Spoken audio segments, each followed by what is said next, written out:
Magandang hapon po. Magbabagong taong nasunugan ang mahigit 700 residente sa Barangay Addition Hills sa Mandaluyong City.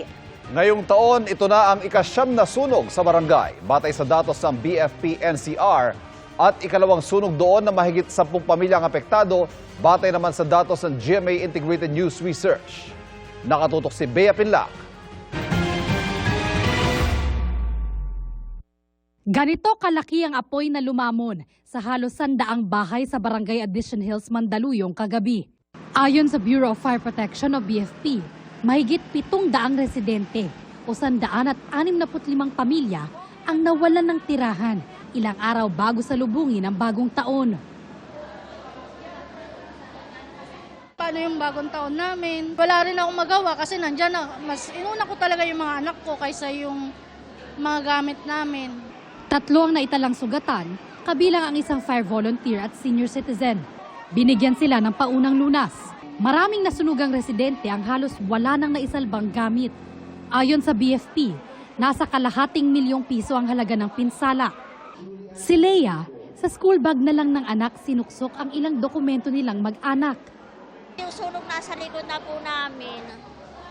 Kaya wala na pong maisip na mabibitbit kasi nataranta, nanginginig din po ako eh. Ang pamilya naman ni Hernan, inunang iligtas ang alagang aso.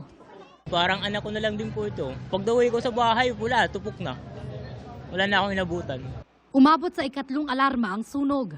Mahigit 60 truck ng BFP at mga fire volunteer ang rumisponde. Ang mga involved po na bahay is made of light materials at saka looban po siya, ma'am. Medyo maliliit po yung mga alleyways natin na kailangan i-penetrate. Pasado 9:00 na ng gabi nang maapula ang apoy. Inaalam pa ang sanhi nito.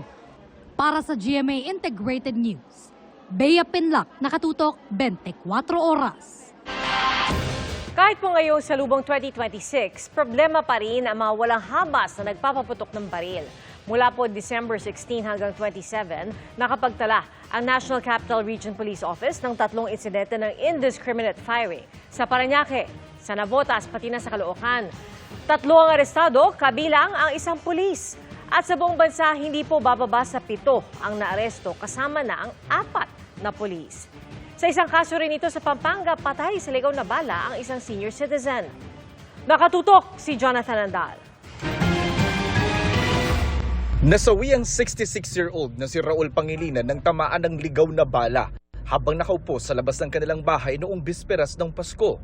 Bigla nga sabi niya, sino nang bato? Parang kasi tinamaan siya sa dibdib eh. Hindi niya alam, akala niya may binato lang siya. Tapos, ilang sandali, nakita na may dugo yung niya, kamay, yung dibdib niya ng relative niya. At eventually, namatay na siya sa ospital kasi nga, yung bala na tumama sa kanya, yung nag-slide papunta dun sa puso niya. Sabi ng Pampanga Police, walang pulbura at kahalintulad daw ng ginagamit ng pamatay na ibon ang ginamit na bala.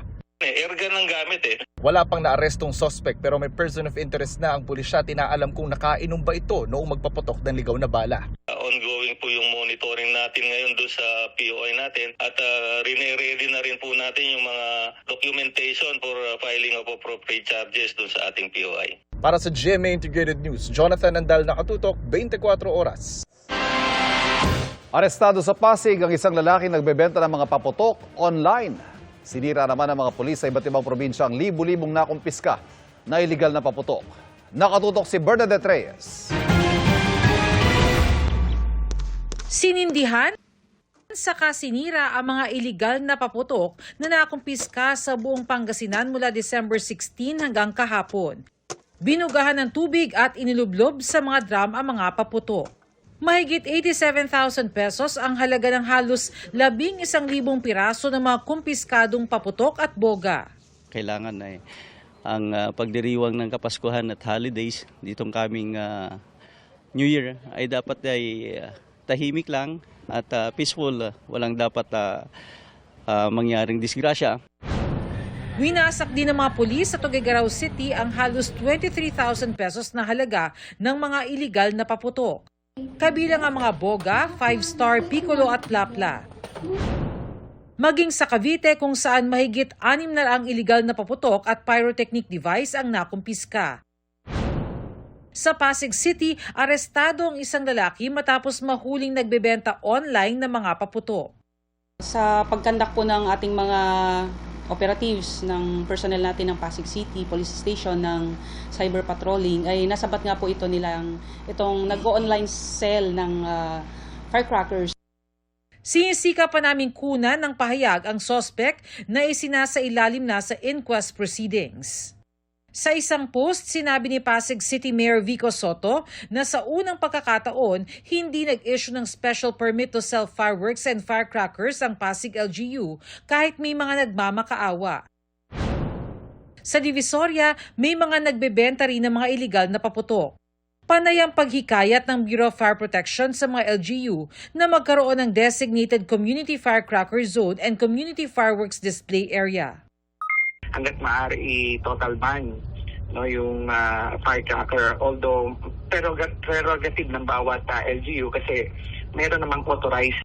Talagang nilalayo siya sa residential mga establishment at saka other na pwedeng madamay sa any embers or sparks from the firework display area. Sa Quezon City halimbawa, ipagbabawal sa mga pribadong bahay ang paggamit ng paputok. Bawal rin ang sariling fireworks display. Sa halip, papayagan lang ito sa mga pampublikong lugar na may permit at clearance mula sa Department of Public Order and Safety.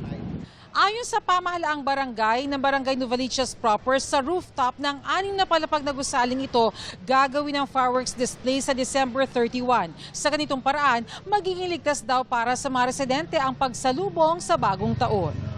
Priority natin dito, hindi madisgrasya po yung community natin, lalo-lalo na po yung mga kabataan. Kaya ni-encourage namin na mag-fireworks display na lang. Sa mga residente po ng Barangay Novaliches proper, tayo po yung makipag-cooperate po sa ating barangay. Ang BFP Parañaque ininspeksyon ng mga community firecracker at fireworks display area sa lungsod. Para sa GMA Integrated News, Bernadette Reyes, nakatutok 24 oras.